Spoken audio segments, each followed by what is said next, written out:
I had a hard time just being around people my own age all the time. I wanted to be in communities that had kids and people my parents' and grandparents' age, and I found that in churches.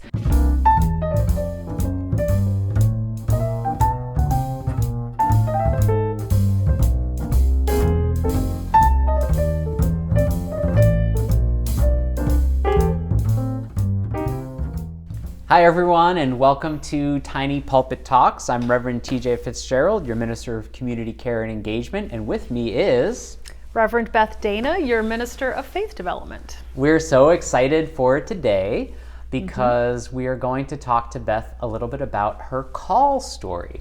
What does call mean? It's something that draws you towards, I mean, in the case of what we're talking about, it's like similar to vocation. You know, what do you feel is the work that you are meant to do, that you feel called, feel compelled to do in your life? Great. And we are going to talk to Reverend Beth Dana about her call to be a minister. Yeah. So tell us about how your life in Unitarian Universalism started. Yeah. What was the first step? Well, I mean, I was raised Unitarian Universalist. That helps. Not technically from birth, because my dad found the church when I was a baby or preschool or something. So, you know, my earliest memories are around, you know, preschool age at the Unitarian Universalist Church in Albany, New York, which is where I grew up. So lovely church. It is a lovely church. Yeah. It was a great place to grow up. And, you know, I was a part of that church for as long as I can remember, up until I graduated from high school. And so it was, you know, I went all the way through the religious education and was part of all the kind of church life. I have fond memories of Halloween parties and things like that. You know, took at that time it was called About Your Sexuality, but currently it's Our Whole Lives. You know, that was a part of my religious education there. And then I remained involved as a high schooler, got really involved both in my church's youth activities, but also, you know, going to conferences in the area, like of upstate New York, and even at that time parts of Canada were part of our district. Canadian yes. Shout out Canada. Yeah. Yes, good memories of visiting Ottawa, Ontario, and places like that. Yeah. But anyways, got really involved in leadership also, in youth activities in our larger UU world, and just found a lot of meaning in that. I was a pretty reserved child and teenager, not the most outgoing, and it was my involvement in a lot of those youth activities that really helped me kind of come out of my shell and realize that I could be a leader too. So, you know, we talk a lot about like trusting young people, and I experienced that through, you know, my growing up and my coming of age and my youthhood in the Unitarian Universalist Church. So that's great. Yeah. So did you study, I mean, were you in high school, were you thinking, I have to study religion and be a minister? No. Oh, well what were you thinking at the end of high school? What did you want to go study and do? I wanted to study, well, I did want to study religion. That was one of my majors in college. But I was also really interested in like sociology and urban studies, you know, urban design, those sorts of things. So that's what I went to study in college. And it was interesting, I was kind of disappointed. I went to 2 different colleges in undergrad. And I was kind of disappointed in a lot of my religion classes because they were all this like, looking at religion from, you know, a million miles above, kind of sociologically, and not like the lived experience of religion. Yeah. It was, you know, it was the airplane view of it and not the in it view. People are missing out. And so that was actually one of the little indicators. I was like, oh, there's something deeper about religion that I'm wanting to get into. Yeah. That I'm not finding in religious studies programs. Maybe I have to go to seminary for that sort of thing. Yeah. I remember we had to take a sort of quasi-historical religion course in divinity school, and they had to expressly say, we're not getting into theological principles.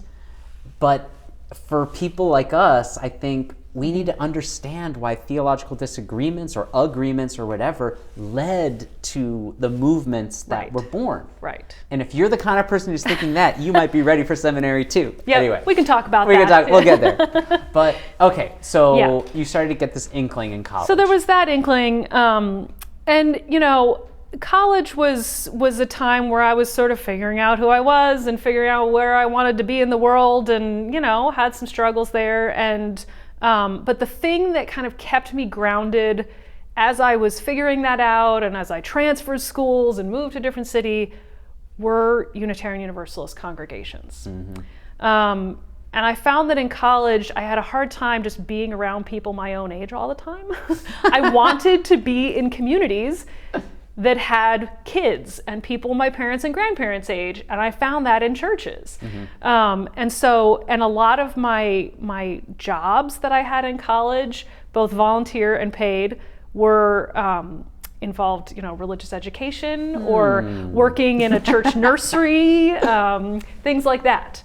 And I also continued to be really involved in a lot of like national UU youth and young adult stuff.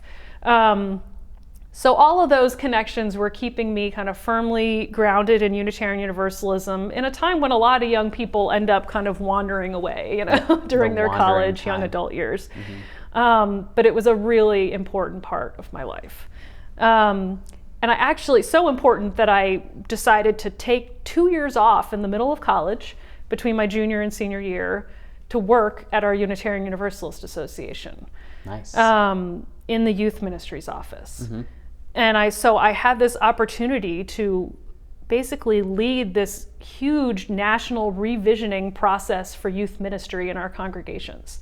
And in the process of doing that and working with, I mean, like hundreds of UUs around the country and the continent, and meeting lots of young people, but also a lot of ministers, religious educators, and really finding some amazing mentors in the process too. Those 2 years were, I think, really where it solidified for me that ministry was in my future in some form. And I didn't know what form that would take at that point. I wasn't like, oh yes, I'm going to be in a church like this and I'm going to do this, or, you know. Not to take too much of a side road, but I think it's important to say that ministry doesn't just look like what you and I do. In fact, our ministries look very different at the same church. So a word to folks watching or understanding, one of the beautiful things about Unitarian Universalism is the variety of ministries one can pursue if they feel called. It's not just to be up there in front of people, right?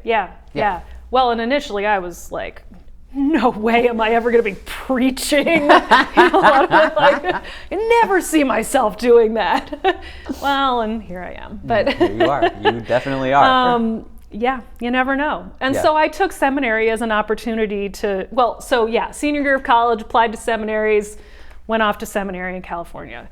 And I took that opportunity to try out different forms of ministry. So I was working in UU congregations, but I was also doing chaplaincy work in hospitals, and I was working for, religious nonprofits that were focused on peace and nonviolence and social justice and all of these things, to try to get a sense of like where within ministry do I feel most called, and through that process I realized that congregational ministry was where I needed to be. It was, I mean, like I said, it was the thing that had kept me grounded through some, years of growth and figuring out who I wanted to be in the world, and reflecting back on my own experience of having grown up in a UU congregation and the importance of that community to me and the opportunities that it gave me, I realized that I wanted to be a part of creating those kinds of communities and that kind of opportunities for growth for other people.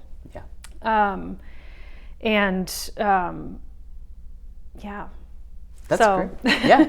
So now what then moved from sort of seminary and realizing that you wanted to be in the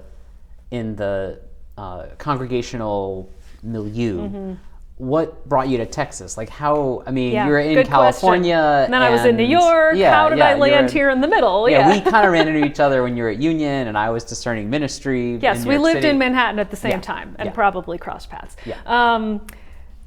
So when I was in California, I met my wife, my now wife, Erin. She was also in seminary, has a seminary degree. Why not? Yeah. And we stayed together. And so she came to New York with me for a period of time, but then she moved back here to Texas for family stuff and for jobs. And so when I finished seminary, it was like, well, I guess I'm going to Texas. I don't know what this means or what I'm going to do there, but here I go. So I ended up doing a year-long internship at the congregation in San Antonio, which was a great experience. It's a wonderful beautiful church. Yeah, and I love San Antonio as a city too. Yeah. And then while I was there, got a call from Daniel, our senior minister here in Dallas, who was looking for a sabbatical minister. Somebody to be here for the summer and, part-time, taking on some of the responsibilities, helping with worship and preaching. And so I said yes and did that, and it was a great summer.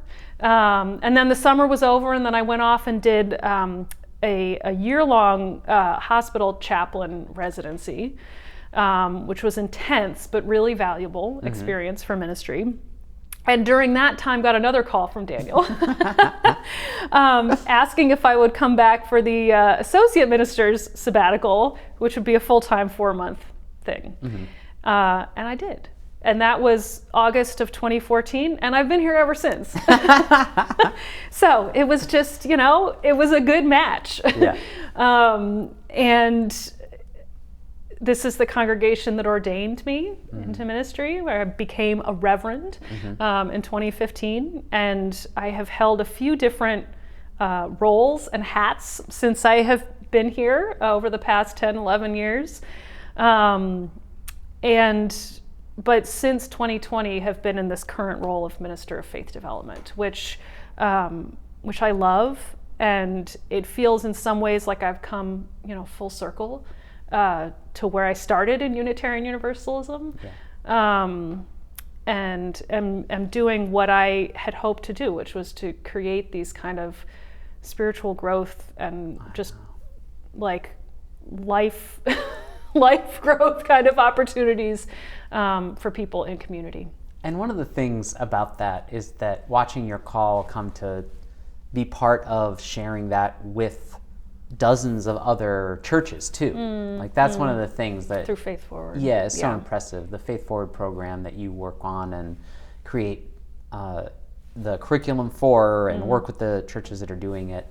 Not everyone understands that Beth is really responsible for sharing her learning and about Unitarian Universalism and helping other congregations and people in those congregations understand our faith even more deeply and live a spiritual life through that. So. Well, it was really a gift I kind of arrived at this church at a time when that was coming into being. And so I'm grateful that I arrived when I did and was able to contribute to that and then take on the leadership of that over time. And so that's been an amazing experience. And again, another chance to connect with a lot of other congregations and UU leaders and just kind of reaffirm, oh yeah, this is what it's all about. This is why I'm doing this. All about.